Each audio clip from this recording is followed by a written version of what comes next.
সকল প্রশংসা মহান আল্লাহ তাআলার জন্য, যিনি অত্যন্ত মেহেরবান। কিয়ামতের সমস্ত ছোট এবং বড় আলামতসমূহ সম্পূর্ণরূপে প্রকাশিত হবার পর কিয়ামত সংঘটিত হবে। কিয়ামতের সূচনা হবে সিংগায় ফুঁক দেওয়ার মাধ্যমে। ইসরাফিল আলাইহি ওয়াসাল্লাম মহান আল্লাহ তাআলার নির্দেশ মোতাবেক সিংহায় ফুঁক দেবেন। ইসরাফিল আলাইহি ওয়াসাল্লামকে যখন সৃষ্টি করা হয়েছিল তখন থেকেই তিনি সিংহা মুখে নিয়ে মহান আল্লাহ তাআলার আদেশের অপেক্ষায় রয়েছেন। যখন মহান আল্লাহ তাআলার পক্ষ থেকে সিংহায় ফুঁক দেওয়ার আদেশ আসবে তখনই তিনি সিংহায় ফুঁক দেবেন। যখন ইসরাফিল আলাইহি ওয়াসাল্লাম সিংহায় ফুঁক দেবেন তখন তার ডান পাশে জিবরাইল আলাইহি ওয়াসাল্লাম এবং বাম পাশে মিকাইল আলাইহি ওয়াসাল্লাম অবস্থান করবেন। শুক্রবার অর্থাৎ জুমার দিন সিংহায় ফুঁক দেওয়া হবে। এই সিংহার আওয়াজ এতই তীব্র হবে যে ব্যক্তি এই সিংহার আওয়াজ শুনতে পাবে সে বেহুশ হয়ে মাটিতে পড়ে যাবে। একজন উটের রাখাল সর্বপ্রথম এই সিংহার আওয়াজ শুনতে পাবে। সিংহার আওয়াজ শোনা মাত্রই সে অজ্ঞান হয়ে মাটিতে পড়ে যাবে। এরপর ধীরে ধীরে অন্য মানুষেরাও সিংহার আওয়াজ শুনতে পাবে। সিংহায় দুইবার ফুঁক দেওয়া হবে। প্রথমবার সিংহার আওয়াজ শোনা মাত্র মানুষেরা আতঙ্কিত হয়ে পড়বে। সিংহার আওয়াজ যত বেশি তীব্র হতে থাকবে সেই অনুপাতে মানুষ মৃত্যুবরণ করবে। ধীরে ধীরে একমাত্র মহান আল্লাহ তাআলা ছাড়া সমস্ত সৃষ্টি ধ্বংস হয়ে যাবে। আসমান ফেটে গলিত তামার মতো লাল হয়ে যাবে। চাঁদ এবং সূর্য নিষ্প্রভ হয়ে একত্রিত হয়ে যাবে। নক্ষত্রগুলি আকাশ থেকে খসে পড়বে। বিশ্ব ব্রহ্মাণ্ড মহান আল্লাহ তাআলার ভয়ে ভয়ানকভাবে কেঁপে উঠবে। পাহাড় পর্বত চূর্ণ বিচূর্ণ হয়ে ধূলিকণার মতো বিক্ষিপ্ত হয়ে যাবে। নদী এবং সমুদ্রের পানিতে অগ্নিকাণ্ডের সৃষ্টি হবে। সিংহায় ফুঁক দেওয়ার আগে যারা জীবিত ছিল তারা সবাই মারা যাবে। যারা সিংহায় ফুঁক দেওয়ার পূর্বে মারা গিয়েছিল তাদের দেহে রূহ ফিরিয়ে দেওয়া হবে। এই সময়টাতে মহান আল্লাহ তাআলার ইচ্ছায় নবী রাসূলগণ বেহুশ অবস্থায় থাকবেন। তবে মহান আল্লাহ তাআলা যাদেরকে রহমত করবেন তারা বেহুশ হবে না। যেমন প্রধান 4 ফেরেশতা কুরগণ এবং মুসা আলাইহি ওয়াসাল্লাম বেহুশ হবেন না। মুসা আলাইহি ওয়াসাল্লাম দুনিয়াতে তুর পাহাড়ে একবার বেহুশ হয়েছিলেন। এই কারণে মুসা আলাইহি ওয়াসাল্লামকে বেহুশ করা হবে না। যারা মহান আল্লাহ তাআলার রাস্তায় শহীদ হয়েছেন তাদের উপরেও এই সিংহা বা কিয়ামতের কোনো প্রভাব পড়বে না।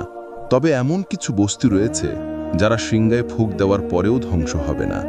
সিংহায় ফুঁক দেওয়ার পরেও ধ্বংস না হওয়া বস্তুগুলির মধ্যে রয়েছে মহান আল্লাহ তাআলার মহিমা, আরশ, কুরসি, লাউহে মাহফুজ, জান্নাত, জাহান্নাম এবং এই দুটিতে অবস্থিত সকল বস্তু এবং আত্মা। প্রথমবার সিংহায় ফুঁক দেওয়া মাত্র একমাত্র মহান আল্লাহ তাআলা ব্যতীত সমস্ত সৃষ্টি ধ্বংস হয়ে যাবে। সমস্ত সৃষ্টি ধ্বংস হয়ে যাওয়ার পর মহান আল্লাহ তাআলা আসমানগুলিকে তার কুদরতি হাতে ধরে বলবেন, আমি বাদশাহ। দুনিয়াতে যারা জালিম ছিল তারা এখন কোথায়? দুনিয়াতে যারা অহংকারী ছিল তারা এখন কোথায়? এরপর মহান আল্লাহ তাআলা তার কুদরতি হাতে পৃথিবীকে ধরে একই কথা বলবেন। আব্দুল্লাহ ইবনে ওমর রাদিয়াল্লাহু তাআলা আনহু থেকে বর্ণিত, নবী করিম সাল্লাল্লাহু আলাইহি ওয়াসাল্লাম বলেছেন, যখন মহান আল্লাহ তাআলা সমস্ত সৃষ্টির রূহ কবজ করে নেবেন তখন তার মহিমা ছাড়া আর কিছুই অবশিষ্ট থাকবে না। তখন মহান আল্লাহ তাআলা 3 বার প্রশ্ন করবেন, আজকের দিনে বাদশাহী কার? এরপর গভীর নিস্তব্ধতা নেমে আসবে। এরপর মহান আল্লাহ তাআলা নিজেই উত্তর দিবেন, আজকের দিনে বাদশাহী একমাত্র আল্লাহ তাআলার। প্রথমবার সিংহায় ফুঁক দেওয়ার পর এই দুনিয়ার সমস্ত কিছুই ধ্বংস হয়ে যাবে। এরপর কিছুটা সময় অতিবাহিত হলে আকাশ থেকে বৃষ্টি বর্ষিত হবে। এখানে কিছুটা সময় বলতে কতটা সময় সেটা একমাত্র মহান আল্লাহ তাআলাই ভালো জানেন। এই বৃষ্টির মাধ্যমে মানুষের হাড় থেকে কঙ্কাল সৃষ্টি হবে। সেই কঙ্কালের উপর চামড়া এবং গোস্ত জন্ম নেবে, কিন্তু তখনও দেহে প্রাণ সঞ্চার করা হবে না। প্রথম এবং দ্বিতীয়বার সিংহায় ফুৎকারের মধ্যে 40 বছরের ব্যবধান থাকবে। এই সময় অতিবাহিত হওয়ার পর মহান আল্লাহ তাআলা আবারও আকাশ থেকে বৃষ্টি বর্ষণ করবেন। এর ফলে মানুষের দেহ মাটি থেকে গজাতে শুরু করবে, ঠিক যেমন সবজি গজায়। আবু হুরায়রা রাদিয়াল্লাহু তাআলা আনহু থেকে বর্ণিত, মানুষের দেহের সমস্ত অংশ নিশ্চিহ্ন হয়ে গেলেও মেরুদণ্ডের হাড় অবশিষ্ট থাকবে। এই হাড় থেকেই কিয়ামতের দিন মানুষকে পুনরুত্থিত করা হবে। প্রথমবার সিংগায় ফুঁক দেওয়ার 40 বছর পর দ্বিতীয়বার সিংগায় ফুৎকার দেওয়া হবে। এই ফুৎকারের মাধ্যমে সকল মানুষকে কবর থেকে উঠানো হবে। দ্বিতীয় ফুৎকারের আওয়াজ প্রথম ফুৎকারের চেয়েও অনেক বেশি তীব্র হবে। এই আওয়াজে সমস্ত মানুষ কবর থেকে উঠে দাঁড়াবে। সর্বপ্রথম কবর থেকে বের হবেন নবী করিম সাল্লাল্লাহু আলাইহি ওয়াসাল্লাম। এরপর মুসা আলাইহি ওয়াসাল্লাম তার কবর থেকে বের হবেন। এরপর দুনিয়ার অবশিষ্ট মানুষ ধীরে ধীরে কবর থেকে বের হয়ে আসবে। যখন মানুষ কবর থেকে উঠে দাঁড়াবে তখন তারা প্রচণ্ড আতঙ্কিত অবস্থায় থাকবে। তবে নবী রাসূলগণ, মহান আল্লাহ তাআলার রাস্তায় শহীদ হওয়া ব্যক্তি এবং ফেরেশতাগণ এই আতঙ্ক এবং ভয় থেকে নিরাপদে থাকবেন। ঈমানদাররাও ভীত হবেন না। যে ব্যক্তিকে কোনো পশু খেয়ে ফেলেছিল সেই ব্যক্তি উক্ত পশুর পেট থেকেই উঠে আসবে। যারা পানিতে ডুবে মারা গিয়েছিল তারা পানি থেকেই উঠে আসবে। যাদের দেহ পুড়িয়ে ছাই করে বাতাসে উড়িয়ে দেওয়া হয়েছিল তারা বাতাস থেকেই উঠে আসবে। মোট কথা, মানুষ তখন পঙ্গপালের মতো ছড়িয়ে পড়বে। মানুষের চোখ লজ্জায় এবং আতঙ্কে নত হয়ে থাকবে। সেদিন সবাই উদ্ভ্রান্তের মতো আচরণ করবে এবং বলবে, কিয়ামতের এই দিন অত্যন্ত কঠিন। আম্মাজান আয়েশা সিদ্দিকা রাদিয়াল্লাহু আনহা থেকে বর্ণিত, নবী করিম সাল্লাল্লাহু আলাইহি ওয়াসাল্লাম বলেছেন, কিয়ামতের দিন মানুষকে নগ্ন পায়ে, নগ্ন দেহে এবং খতনাবিহীন অবস্থায় একত্রিত করা হবে। তখন আম্মাজান আয়েশা রাদিয়াল্লাহু আনহা বললেন, হে আল্লাহর রাসূল সাল্লাল্লাহু আলাইহি ওয়াসাল্লাম, সেদিন নারী এবং পুরুষরা উভয় কি উলঙ্গ থাকবে? তখন নবী করিম সাল্লাল্লাহু আলাইহি ওয়াসাল্লাম বললেন, হে আয়েশা, সেই দিনটা এতই ভয়াবহ এবং কঠিন হবে যে কারো কক্ষে অন্যকে দেখার মতো সুযোগ থাকবে না। কিয়ামতের দিন কিছু মানুষকে বোবা, অন্ধ এবং বধির অবস্থায় উঠানো হবে। অন্ধ অবস্থায় ওঠা একজন ব্যক্তি বলবেন, হে আমার রব, আপনি আমাকে অন্ধ করে দিয়েছেন, আমি তো দুনিয়াতে অন্ধ ছিলাম না। তখন মহান আল্লাহ তাআলা বলবেন, তুমি যেইভাবে আমার আয়াতসমূহকে উপেক্ষা করেছিলে ঠিক সেইভাবে তুমিও আজ উপেক্ষিত হবে। কবর থেকে বের হওয়ার পর মানুষ ভয় এবং আতঙ্কে উদ্ভ্রান্তের মতো পালিয়ে যেতে চেষ্টা করবে, কিন্তু লুকানোর মতো কোনো স্থান খুঁজে পাবে না। প্রত্যেক মানুষকে দুইজন ফেরেশতা কবর থেকে বের হওয়া মাত্রই ধরে ফেলবে এবং হাসরের ময়দানের উদ্দেশ্যে নিয়ে যাবে। যে নারী দুনিয়াতে মৃতের জন্য বিলাপ এবং শোক প্রকাশ করত এবং মৃত্যুর পূর্বে তওবা না করেই ইন্তেকাল করেছিল, তাকে কবর থেকে গন্ধকের পোশাক পরিহিত অবস্থায় উঠানো হবে। উক্ত নারী চুলকিয়ে নিজের শরীরকে ক্ষতবিক্ষত করবে। অন্যদিকে কাফেরদেরকে কবর থেকে অপমান এবং লাঞ্ছনার সঙ্গে উঠানো হবে। কাফেররা প্রচণ্ড আতঙ্কে অস্থির হয়ে হিসাবের স্থানের উদ্দেশ্যে এগিয়ে যাবে। পক্ষান্তরে ঈমানদার ব্যক্তিদের দাড়ি এবং গোফবিহীন উজ্জ্বল চোখ বিশিষ্ট 30 বছরের যুবকের মতো কবর থেকে উঠানো হবে। প্রত্যেক ব্যক্তিকে কিয়ামতের দিন তার মৃত্যুর সময়কার অবস্থা এবং নিয়াত অনুসারে উঠানো হবে।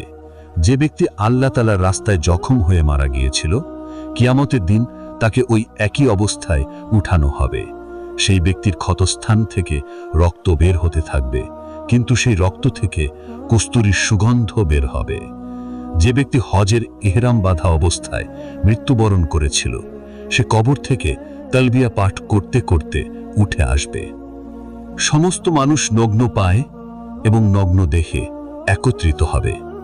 সর্বপ্রথম ইব্রাহিম আলাইহিস সালামকে জান্নাতের পোশাক পরানো হবে। ইব্রাহিম আলাইহিস সালামের সম্মানে একটি সিংহাসন মহান আল্লাহ তাআলার আরশের ডান পাশে রাখা হবে। যখন ইব্রাহিম আলাইহিস সালামকে নমরুদের আগুনে নিক্ষেপ করা হয়েছিল, তখন ইব্রাহিম আলাইহিস সালামের কাপড় খুলে নেওয়া হয়েছিল। তাই কিয়ামতের দিন ইব্রাহিম আলাইহিস সালামকে সর্বপ্রথম পোশাক পরানো হবে।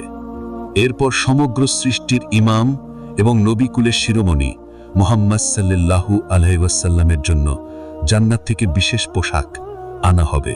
এই পোশাক শুধুমাত্র নবী করিম সাল্লাল্লাহু আলাইহি ওয়াসাল্লামকেই পরানো হবে। এরপর জিব্রাইল আলাইহিস সালাম নবী করিম সাল্লাল্লাহু আলাইহি ওয়াসাল্লামের জন্য একটি সম্মানিত কুরসি মহান আল্লাহ তাআলার আরশের পায়ের কাছে নিজের হাতে স্থাপন করবেন। হাসরের ময়দানে মানুষকে বিভিন্ন রকমভাবে উপস্থিত করা হবে। নবী করিম সাল্লাল্লাহু আলাইহি ওয়াসাল্লাম বলেছেন, মানুষকে তিনটি দলে বিভক্ত করে হাসরের ময়দানে একত্রিত করা হবে।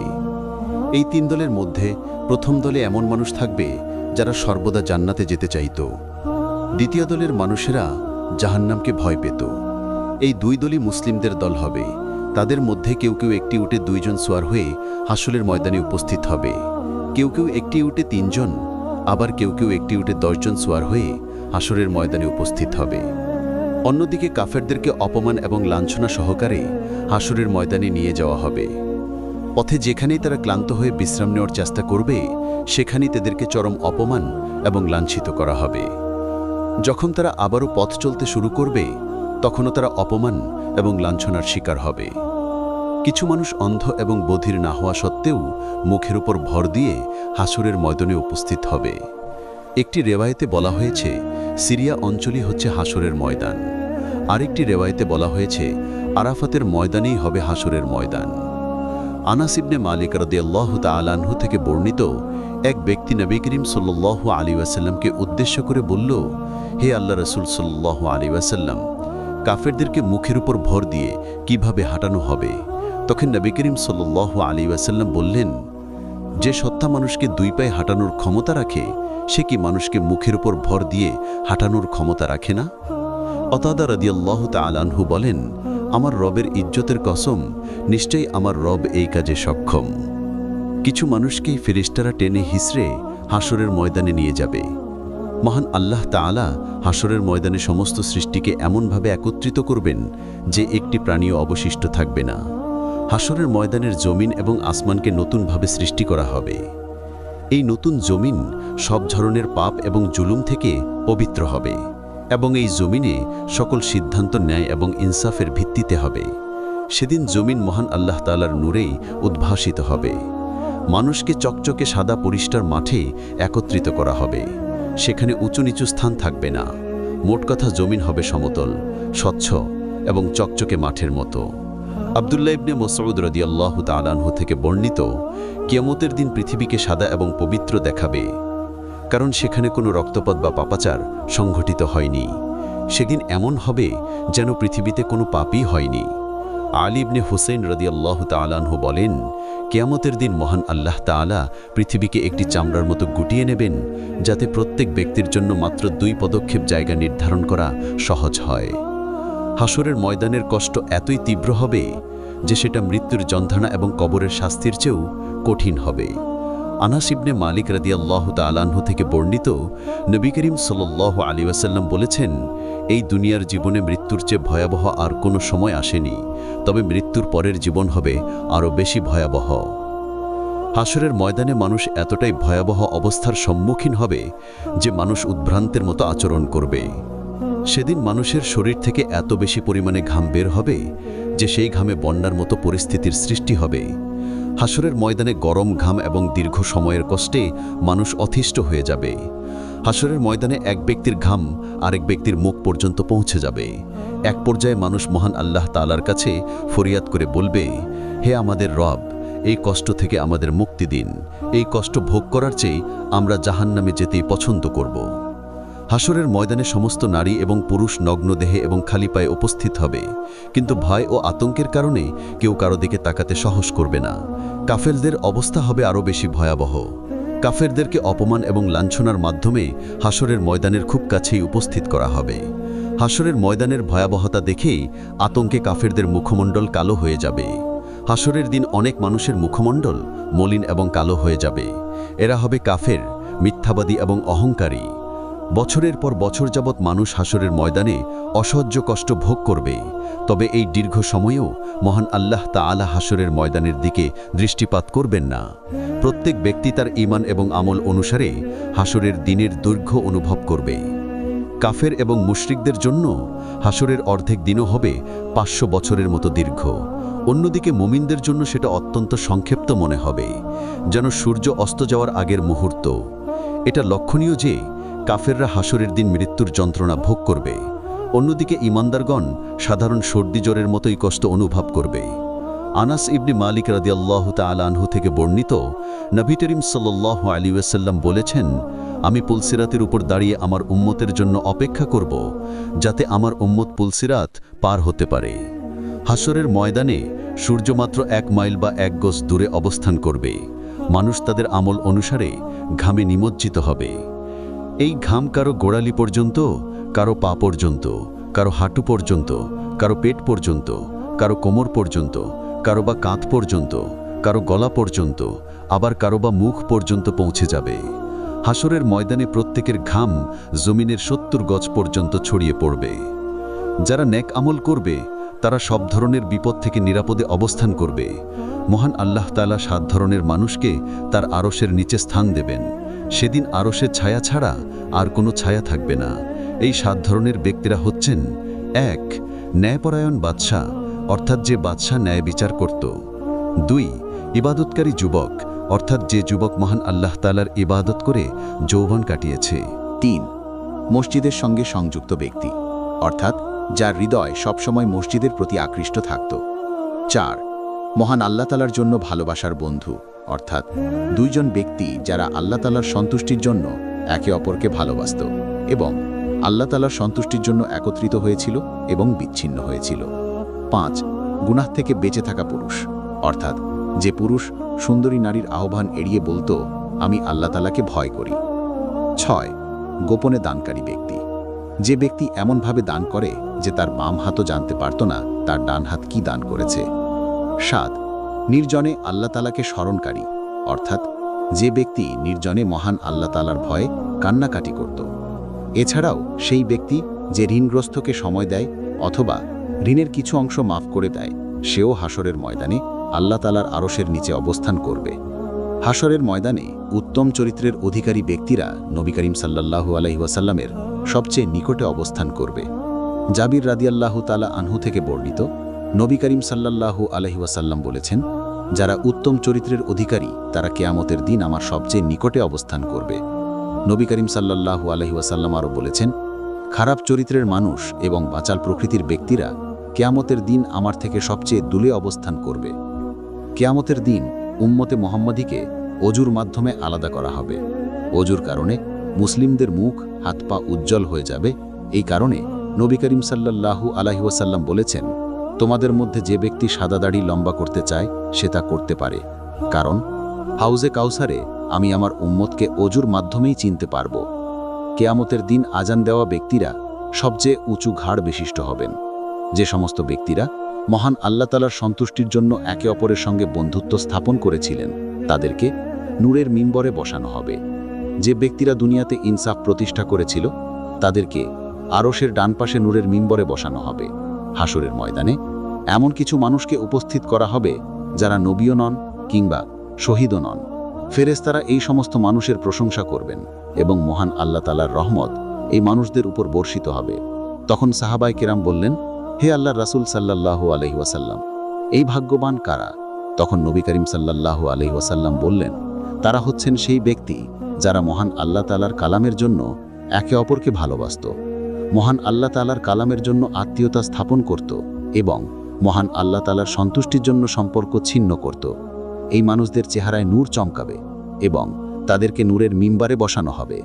হাসরের ময়দানে যখন সবাই ভয় কম্পমান অবস্থায় থাকবে, তখন এই ব্যক্তিদের কোনো ধরনের দুঃখ কষ্ট স্পর্শ করতে পারবে না।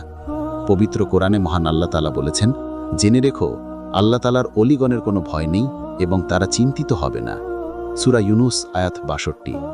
যে ব্যক্তি দুনিয়াতে প্রতিশোধ নেওয়ার ক্ষমতা থাকার পরেও ধৈর্য ধারণ করেছিল এবং রাগ নিয়ন্ত্রণ করত, কিয়ামতের দিন মহান আল্লাহ তাআলা তাদেরকে বিশেষভাবে সম্মানিত করবেন। কিয়ামতের দিন মহান আল্লাহ তাআলা এই মানুষদেরকে সমস্ত সৃষ্টির সামনে সম্মানিতভাবে উপস্থাপন করবেন এবং হুরদের মধ্য থেকে যাকে ইচ্ছা বেছে নেওয়ার অধিকার দেবেন। দুনিয়াতে যে ব্যক্তি কোনো মুমিনের কষ্ট বা সমস্যা দূর করত, মহান আল্লাহ তাআলা হাসরের ময়দানে সেই ব্যক্তির কষ্ট দূর করে দেবেন। যে ব্যক্তি ঋণগ্রস্তকে সময় দিত কিংবা ঋণের কিছু অংশ মাফ করে দিত, মহান আল্লাহ তাআলা সেই ব্যক্তির জন্য দুনিয়া এবং আখেরাতকে সহজ করে দেবেন। যে ব্যক্তি কোনো মুসলিম ব্যক্তির দোষ গোপন রাখত, মহান আল্লাহ তাআলা দুনিয়া এবং আখেরাতে সেই ব্যক্তির দোষ গোপন রাখবেন। অন্যদিকে যে ব্যক্তি সোনারূপার মালিক হয়ে সোনারূপার জাকাত আদায় করে না, কিয়ামতের দিন তার জন্য ভয়াবহ শাস্তি প্রস্তুত থাকবে। সোনারূপাকে পাত বানিয়ে জাহান্নামের আগুনে গরম করা হবে। এরপর সেই গরম পাতগুলি দিয়ে উক্ত ব্যক্তির পাঁজর, কপাল এবং পিঠে দাগ দেওয়া হবে। যখন এই পাতগুলি ঠান্ডা হয়ে যাবে, তখন আবারও আগুনে গরম করে আবারও দাগ দেওয়া হবে। বছরের পর বছর যাবৎ এই শাস্তি চলমান থাকবে। এখানে একটা বিষয় মনে রাখা দরকার, হাসরের ময়দানের একদিন হবে এই দুনিয়ার হিসাবে 50 বছর। নবী করিম সাল্লাল্লাহু আলাইহি ওয়াসাল্লাম বলেছেন, যে ব্যক্তি উটের মালিক হয়ে জাকাত আদায় করে না, কিয়ামতের দিন সেই ব্যক্তি সমতল ভূমিতে মুখ ধুবড়ে পড়ে যাবে। তার উটগুলি বিশাল আকারে উপস্থিত হবে এবং প্রতিটি উট তাকে খুর দিয়ে আঘাত করবে এবং কামড় দেবে। এইভাবে সারাদিন যাবৎ এই শাস্তি চলতে থাকবে। এইভাবে গরু এবং ছাগলের মালিকেরা যদি জাকাত আদায় না করে, তবে কিয়ামতের দিন তাদেরকে সমতল ভূমিতে উল্টো করে ফেলা হবে এবং গরু ও ছাগলগুলি তাদের শিং দিয়ে উক্ত ব্যক্তিকে আঘাত করতে থাকবে। এই শাস্তিও একটি দীর্ঘ দিন ধরে চলবে, যা দুনিয়ার হিসাবে 50 বছরের সমান হবে। আবু সাঈদ খুদরি রাদিয়াল্লাহু তাআলা আনহু থেকে বর্ণিত, নবী করিম সাল্লাল্লাহু আলাইহি ওয়াসাল্লাম বলেছেন, কিয়ামতের দিন মহান আল্লাহ তাআলা তার কুদরতি পায়ের নিচের অংশ প্রকাশিত করবেন। তখন দুনিয়াতে যারা মহান আল্লাহ তাআলার সন্তুষ্টির উদ্দেশ্যে আল্লাহ তাআলাকে সেজদা করত, তাদেরকে মহান আল্লাহ তাআলাকে সেজদা করার তৌফিক দেওয়া হবে এবং তারা সেজদায় পড়ে যাবে। কিন্তু যেই সমস্ত মানুষ লোকদেখানো সেজদা করত, তাদের পিঠকে শক্ত তক্তার মতো করে দেওয়া হবে। ফলে যখন তারা সেজদা করতে চাইবে, তখন তারা মাটিতে পড়ে যাবে এবং সেজদা করতে পারবে না। কিয়ামতের দিন নিহত ব্যক্তি তার হত্যাকারীকে নিয়ে উপস্থিত হবে। নিহত ব্যক্তি বলবে, হে আমার রব, এই ব্যক্তি আমাকে হত্যা করেছিল। এরপর সেই নিহত ব্যক্তি তার হত্যাকারীকে নিয়ে মহান আল্লাহ তাআলার আরশের উদ্দেশ্যে রওনা দেবে। এই হাদিসগুলি থেকে আমরা শিখতে পারি, ধৈর্য, দয়া, গোপনীয়তা রক্ষা এবং জাকাত আদায় করার মতো ইবাদতগুলির গুরুত্ব অপরিসীম। অন্যদিকে জাকাত না দেওয়া, অহংকার করা বা লোকদেখানো ইবাদত করার পরিণতি অত্যন্ত ভয়াবহ। আমাদের উচিত মহান আল্লাহ তাআলার আদেশ নিষেধ মেনে চলা এবং আখিরাতের জন্য প্রস্তুতি নেওয়া। দুনিয়াতে অন্যায়ভাবে জমি দখলকারী ব্যক্তির সম্পর্কে বলা হয়েছে, কিয়ামতের দিন অন্যায়ভাবে জমি দখলকারী ব্যক্তির গলায় 7 জমিন পর্যন্ত সেই জমির অংশ ঝুলিয়ে দেওয়া হবে। এটা হবে সেই ব্যক্তির জন্য একটি ভয়াবহ শাস্তি। কিয়ামতের দিন সুদখোরদের অবস্থা হবে অত্যন্ত শোচনীয়। তাদের অবস্থা এমন হবে যেন শয়তান তাদেরকে স্পর্শ করে পাগল বানিয়ে দিয়েছে। কিয়ামতের দিন তাদেরকে পিঁপড়ার মতো ছোট আকৃতিতে একত্রিত করা হবে। তাদেরকে নিদারুণ লাঞ্ছনা এবং অপমানের শিকার হতে হবে। সুদখোর মানুষদেরকে জাহান্নামের একটি বিশেষ কক্ষে নিক্ষেপ করা হবে। এই বিশেষ কক্ষের নাম হবে পোলাস। সেখানে ভয়ানক আগুন সুদখোরদের ঘিরে ধরবে এবং তাদেরকে জাহান্নামের পুঁজ ও রক্ত পান করানো হবে, যা 3 তুল খাবা নামে পরিচিত। যে ব্যক্তি দুনিয়াতে 10 বা তার বেশি মানুষের দায়িত্বে ছিল, কিয়ামতের দিন তার হাত গলার সঙ্গে শিকলের মতো করে বেঁধে দেওয়া হবে। উক্ত ব্যক্তির নেক আমল তাকে মুক্তি দিতে সক্ষম হবে, অন্যথায় তার গুনাহ তাকে ধ্বংস করে দেবে। অঙ্গীকার ভঙ্গকারীদেরকে হাসরের মাঠে উপস্থিত করা হবে এবং তাদের পিঠে অঙ্গীকার ভঙ্গের পরিমাণ অনুসারে ছোট বড় পতাকা লাগানো হবে।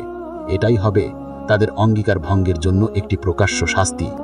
যে ব্যক্তি 2 জন স্ত্রী ছিল কিন্তু সে তাদের মধ্যে ন্যায় বিচার করেনি, কিয়ামতের দিন তার অর্ধেক শরীরকে ঝুলিয়ে রাখা হবে। এটা হবে তার অবিচারের শাস্তি। অন্যায়ভাবে জুলুমকারী ব্যক্তিরা কিয়ামতের দিন পক্ষাঘাতগ্রস্ত হবে এবং হাসরের ময়দানে অন্ধকারে নিমজ্জিত থাকবে। চোর তার চুরি করা মাল নিজের কাঁধে বহন করে নিয়ে আসবে। নবী করিম সাল্লাল্লাহু আলাইহি ওয়াসাল্লাম বলেছেন, যে ব্যক্তি সর্বদা মানুষের কাছে বিনা কারণে দান ভিক্ষা করে বেড়াতো, কিয়ামতের দিন তার মুখে গোশতের টুকরোও থাকবে না। যে ব্যক্তি মানুষকে দেখানোর জন্য ইবাদত করত, কিয়ামতের দিন মহান আল্লাহ তাআলা তাকে এমন এক স্থানে উপস্থিত করবেন যেখানে সমস্ত সৃষ্টি তাকে ধিক্কার জানাবে। যে ব্যক্তি তার গোলামের উপর ব্যভিচারের মিথ্যা অপবাদ দিয়েছিল, তাকে হাসরের ময়দানে কজফের শাস্তি দেওয়া হবে। এই কজফ হচ্ছে এমন একটা শাস্তি যা 80টি বেত্রাঘাতের সমান। 3 ধরনের মানুষের সঙ্গে মহান আল্লাহ তাআলা কিয়ামতের দিন কথা বলবেন না এবং তাদেরকে এক বিন্দু পরিমাণও দয়া করবেন না এবং তাদের জন্য কঠিন শাস্তি নির্ধারণ করা হবে। এই 3 ধরনের ব্যক্তিরা হচ্ছেন: 1. অহংকারবশত টাকনুর নিচে কাপড় ঝুলিয়ে পরিধানকারী ব্যক্তি। 2. অনুগ্রহ করার পর সেটা নিয়ে খোঁটা দান করা ব্যক্তি। 3. মিথ্যা কসম খেয়ে জিনিসপত্র বিক্রয় করে যাচ্ছে শরীফে। আরও 3 ধরনের ব্যক্তির কথা উল্লেখ করা হয়েছে: যাদের সঙ্গে কিয়ামতের দিন মহান আল্লাহ তাআলা কথা বলবেন না এবং তাদেরকে বিন্দুমাত্র দয়া করবেন না, তারা হচ্ছেন ১. বৃদ্ধ ব্যভিচারী, ২. মিথ্যা দাবিদার বাদশাহ এবং ৩. অহংকারী ফকির। নবী করিম সাল্লাল্লাহু আলাইহি ওয়াসাল্লাম বলেছেন, কিয়ামতের দিন মহান আল্লাহ তাআলা ৩ ধরনের মানুষদেরকে সামান্য পরিমাণ দয়া করবেন না এবং তাদের জন্য যন্ত্রণাদায়ক শাস্তি নির্ধারণ করা হবে। প্রথমত সেই ব্যক্তি যারা মরুভূমিতে প্রয়োজনের অতিরিক্ত পানি জমা করে রাখে এবং কোনো মুসাফিরকে সেই পানি দিতে অস্বীকার করে অথচ অন্য কোথাও পানি পাওয়া যায় না। দ্বিতীয়ত সেই ব্যক্তি যে মাল বিক্রির সময় মহান আল্লাহ তাআলার নামে মিথ্যা কসম খেয়ে বলে, আমি এত দাম দিয়ে এই মাল কিনেছি। এর ফলে সেই ক্রেতা এটাকে সত্য মনে করে এবং ক্রয় করে, কিন্তু বাস্তবে সেই বিক্রেতা সেই দামে এই মাল কিনে নেয়। তৃতীয়ত সেই ব্যক্তি যারা শুধুমাত্র দুনিয়ার লাভের জন্য শাসকের কাছে আনুগত্য করে এবং শাসক যদি তাকে সুবিধা দেয় তবে সে আনুগত্য করে, আর যদি না দেয় তবে সে বিশ্বাসঘাতকতা করে। আরেকটি হাদিসে নবী করিম সাল্লাল্লাহু আলাইহি ওয়াসাল্লাম বলেছেন, কিয়ামতের দিন মহান আল্লাহ তাআলা ৩ ধর্মের মানুষকে তিরস্কার করবেন। প্রথমত, পিতা মাতার অবাধ্য সন্তান। দ্বিতীয়ত, যেই নারী পুরুষের মতো সাজগোজ করে এবং পুরুষের বৈশিষ্ট্য গ্রহণ করে। তৃতীয়ত, সেই ব্যক্তি যার স্ত্রী অপর পুরুষের সামনে বেপর্দাভাবে চলাফেরা করে এবং তার মধ্যে কোনো লজ্জা বা অনুভূতি নেই। আবু সাঈদ খুদরি রাদিয়াল্লাহু তাআলা আনহু থেকে বর্ণিত, নবী করিম সাল্লাল্লাহু আলাইহি ওয়াসাল্লাম বলেছেন, কিয়ামতের দিন একজন ফেরেশতা ঘোষণা করে বলবেন, সমস্ত মানুষ নিজের উপাস্যের অনুসরণ করুক। তখন ঈমানদার ব্যক্তিগণ ছাড়া অন্যান্য উপাস্যের পূজারীরা সবাই জাহান্নামে চলে যাবে, কারণ তাদের উপাস্যরা জাহান্নামেই থাকবে। শুধুমাত্র নেককার এবং গুনাহগার মুসলিমরাই অবশিষ্ট থাকবে। আহলে কিতাব অর্থাৎ ইহুদি এবং খ্রিস্টান সম্প্রদায়ের কিছু মানুষও সেখানে অবস্থান করবে, যারা মহান আল্লাহ তাআলার ইবাদত করত।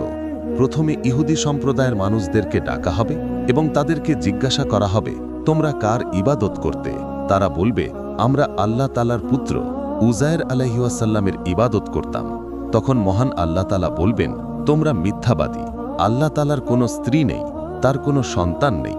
এখন বলো তোমরা কি চাও? ইহুদিরা বলবে, হে আমাদের রব, আমরা প্রচণ্ড পিপাসায় কাতর, আমরা পানি পান করতে চাই। তখন তাদের ইশারা করে বলা হবে, যাও পানি পান করো।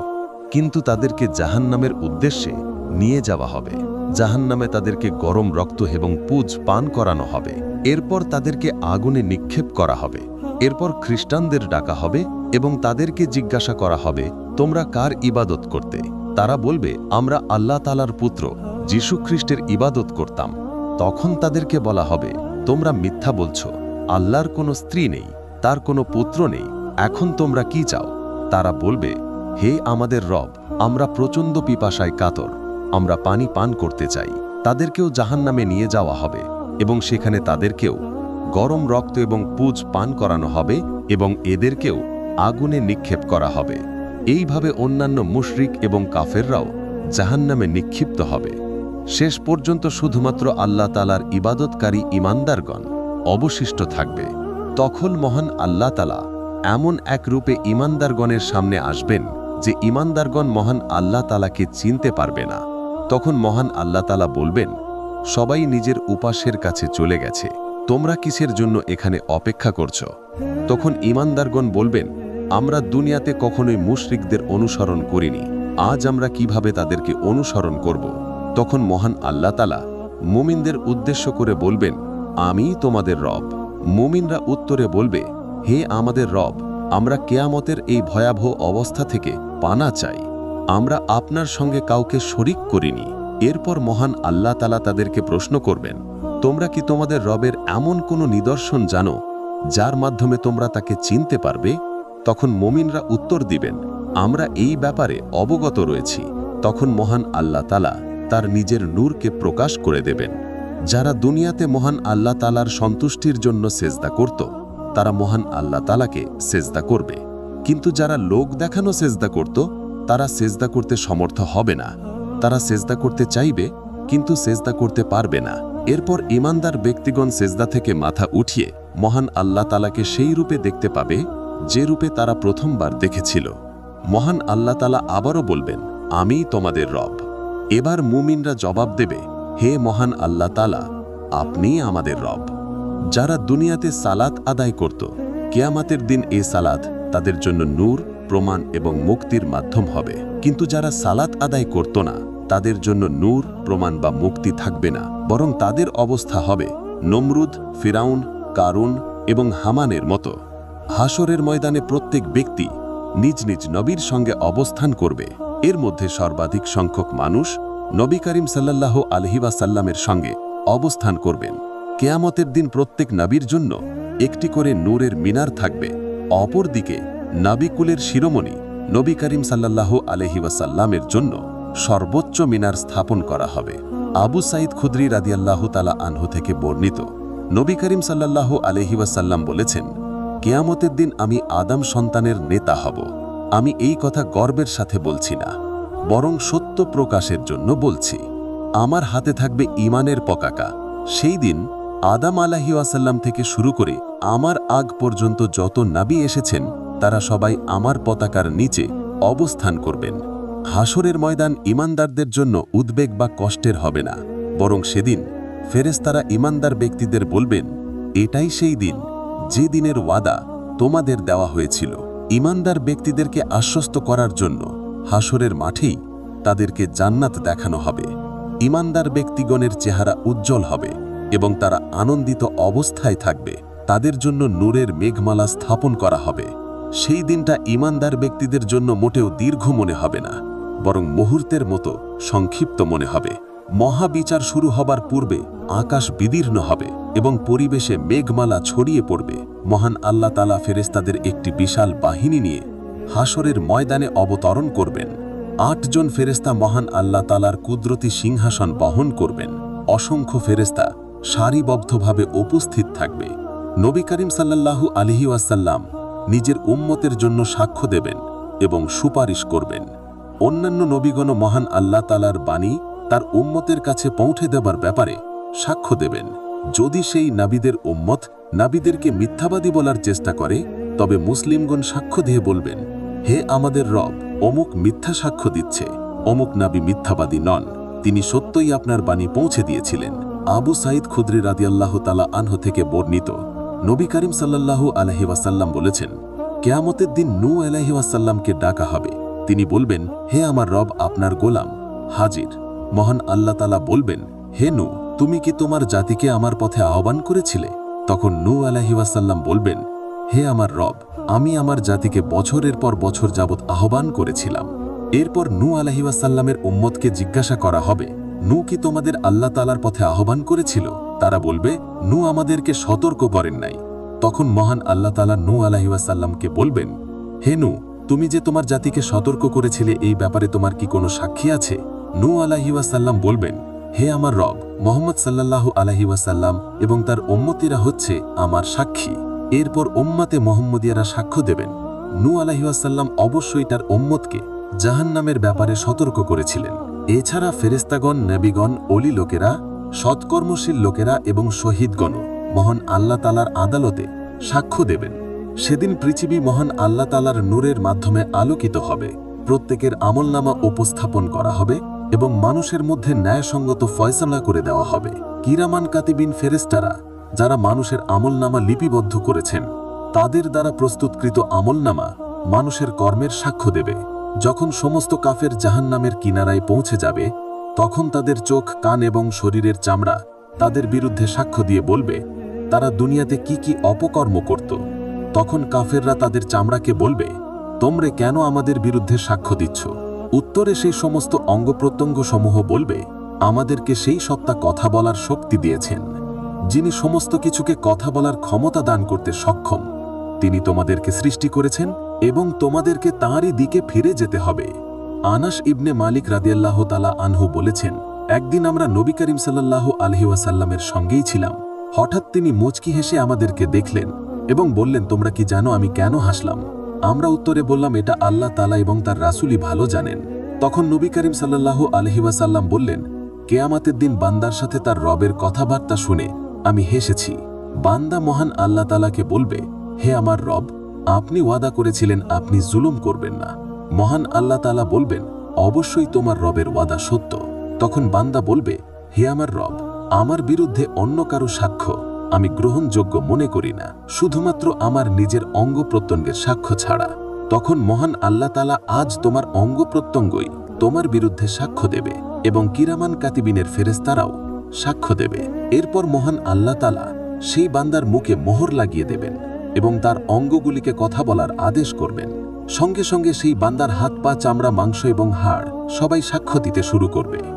সবাই এমনভাবে সাক্ষ্য দেবে যে বান্দার কোনো অজুহাত অবশিষ্ট থাকবে না। মুনাফিক ব্যক্তিদের উপর মহান আল্লাহ তাআলা অত্যন্ত রাগান্বিত হবেন। কাফের এবং মুশরিকরা বিপদ থেকে উদ্ধার পাওয়ার জন্য মহান আল্লাহ তাআলার আদালতে মিথ্যা সাক্ষ্য উপস্থাপন করতে চাইবে, কিন্তু মানুষের সঙ্গে ফেরেশতারা সাক্ষ্য দিয়ে বলবে, হে আমার রব, এই ব্যক্তির আমলনামা আমার কাছে লিখিত অবস্থায় আছে। তখন মহান আল্লাহ তাআলা সেই লিখিত আমল আদালতে হাজির করতে বলবেন। এরপর এই সমস্ত ব্যক্তিকে জাহান্নামে নিক্ষেপ করা হবে। হাসরের ময়দানে নবী রাসূলগণকে একটি করে হাউজ দান করা হবে। এই হাউজের পানি থেকে তাদের উম্মতেরা পানি পান করবে। হাউজে কাউসারের পানি সর্বপ্রথম নবী করিম সাল্লাল্লাহু আলাইহি ওয়াসাল্লাম নিজে পান করবেন। একদিন একজন ব্যক্তি নবী করিম সাল্লাল্লাহু আলাইহি ওয়াসাল্লামকে বললেন, হে আল্লাহর রাসূল সাল্লাল্লাহু আলাইহি ওয়াসাল্লাম, এই হাউজে কাউসার কেমন হবে? নবী করিম সাল্লাল্লাহু আলাইহি ওয়াসাল্লাম উত্তরে বললেন, এই হাউজের এক প্রান্ত ইয়ামেনের রাজধানী থেকে বর্ষ পর্যন্ত দূরত্বের সমান। মহান আল্লাহ তাআলা এই হাউজ থেকে একটি নহর প্রবাহিত করবেন, যার উৎস সম্পর্কে কোনো মানুষ জানে না। নবী করিম সাল্লাল্লাহু আলাইহি ওয়াসাল্লাম আরও বললেন, এই হাউজের চারপাশে ফকির এবং মুহাজির ব্যক্তিদের ভিড় হবে এবং যারা মহান আল্লাহ তাআলার রাস্তায় শহীদ হয়েছেন তারাও এই হাউজের আশেপাশেই থাকবেন। আমি আশা করছি মহান আল্লাহ তাআলা সেই নহরটিকে আমার নিকটে পৌঁছে দেবেন, যাতে আমি সর্বপ্রথম সেই হাউজ থেকে পানি পান করতে পারি। সাওবান রাদিয়াল্লাহু তাআলা আনহু থেকে বর্ণিত, তোমরা নূহ আলাইহি ওয়াসাল্লামের কাছে যাও, তিনি হচ্ছেন মহান আল্লাহ তাআলার প্রথম রাসূল। এরপর লোকেরা নূহ আলাইহি ওয়াসাল্লামের কাছে উপস্থিত হলে তিনি বলবেন, আজ আমি তোমাদের কোনো কাজেই আসতে পারব না, তোমরা ইব্রাহিম আলাইহি ওয়াসাল্লামের কাছে যাও। এরপর লোকেরা ইব্রাহিম আলাইহি ওয়াসাল্লামের কাছে আসবে, তিনিও বলবেন, আজ আমি তোমাদের কোনো কাজেই আসতে পারব না, তোমরা মুসা আলাইহি ওয়াসাল্লামের কাছে যাও। মহান আল্লাহ তাআলা তাকে দুনিয়ার সরাসরি কালামের মাধ্যমে সম্মানিত করেছেন। এরপর লোকেরা মুসা আলাইহিস সালামের কাছে যাবে, তিনিও বলবেন, আজ আমি তোমাদের কোনো কাজেই আসতে পারবো না, তোমরা ঈসা আলাইহিস সালামের কাছে যাও। লোকেরা তখন ঈসা আলাইহিস সালামের নিকটে উপস্থিত হবে। ঈসা আলাইহিস সালাম বলবেন, আজ আমি তোমাদের কোনো কাজেই আসতে পারবো না, তোমরা মুহাম্মদ সাল্লাল্লাহু আলাইহি ওয়াসাল্লামের দরবারে উপস্থিত হও। অবশেষে লোকেরা মুহাম্মদ সাল্লাল্লাহু আলাইহি ওয়াসাল্লামের দরবারে উপস্থিত হবে। নবী করিম সাল্লাল্লাহু আলাইহি ওয়াসাল্লাম মহান আল্লাহ তাআলার দরবারে সুপারিশের অনুমতি চাইবেন এবং মহান আল্লাহ তাআলা সেজদায় পড়ে যাবেন। এই সেজদায় কত সময় অতিবাহিত হবে সেটা একমাত্র মহান আল্লাহ তাআলাই ভালো জানেন। এরপর মহান আল্লাহ তাআলা বলবেন, হে মুহাম্মদ, তোমার আবেদন মঞ্জুর করা হবে, তোমার সুপারিশ কবুল করা হবে। তখন নবী করিম সাল্লাল্লাহু আলাইহি ওয়াসাল্লাম মহান আল্লাহ তাআলার প্রশংসা করবেন এবং মানুষের জন্য সুপারিশ করবেন। এই মহান সুপারিশের ফলে জান্নাতের দরজা খুলে দেওয়া হবে এবং প্রথমে উম্মতে মুহাম্মাদিয়ার ৪৯ লক্ষ মানুষ বিনা হিসাবে জান্নাতে প্রবেশ করবে, সুবহানাল্লাহ। এরপর নবী করিম সাল্লাল্লাহু আলাইহি ওয়াসাল্লামের সুপারিশে জাবাইরুল ঈমান অর্থাৎ সম্পূর্ণ ঈমানদার মুসলিমরা জাহান্নাম থেকে মুক্তি পাবে। এরপর সরিষা দানার সমান ঈমানওয়ালাদেরকে মুক্তি দেওয়া হবে। এমনকি সরিষা দানার চেয়ে কম ঈমানদার ব্যক্তিকে জাহান্নাম থেকে বের করা হবে। কবিরা গুনাহগাররা তওবা করবে এবং জান্নাতে যাবে। নবী করিম সাল্লাল্লাহু আলাইহি ওয়াসাল্লামের পর অন্যান্য সকল নবী, ফেরেশতা, ওলিয়া আউলিয়া, শহীদগণ এবং নেককার ব্যক্তিরাও সুপারিশ করতে পারবেন। একজন শহীদ ৭০ জন আত্মীয় স্বজনের জন্য সুপারিশ করবে। ঈমানদাররা তাদের পরিচিত ব্যক্তিদের জন্য সুপারিশ করবে এবং তাদের জাহান্নাম থেকে মুক্ত করবে। রোজা, কোরআন, সূরা বাকারা, সূরা আল ইমরান, সূরা মুলুক তাদের পাঠকদের জন্য সুপারিশ করবে। এমনকি নেক সন্তানরাও তাদের পিতামাতার জন্য সুপারিশ করবে। নবী করিম সাল্লাল্লাহু আলাইহি ওয়াসাল্লামের সুপারিশে এত বেশি পরিমাণ মানুষ জান্নাতে যাবে যে জান্নাতের মূল বাসিন্দারাই হবে উম্মতে মুহাম্মাদিয়া, সুবহানাল্লাহ। তবে নবী করিম সাল্লাল্লাহু আলাইহি ওয়াসাল্লাম শুধুমাত্র সেই সমস্ত ব্যক্তির জন্যই সুপারিশ করবেন যারা মৃত্যুর সময় পর্যন্ত তাওহীদের উপর অটল ছিল। মনে রাখতে হবে, মহান আল্লাহ তাআলার অনুমতি ছাড়া কেউ সুপারিশ করার সাহস পাবে না।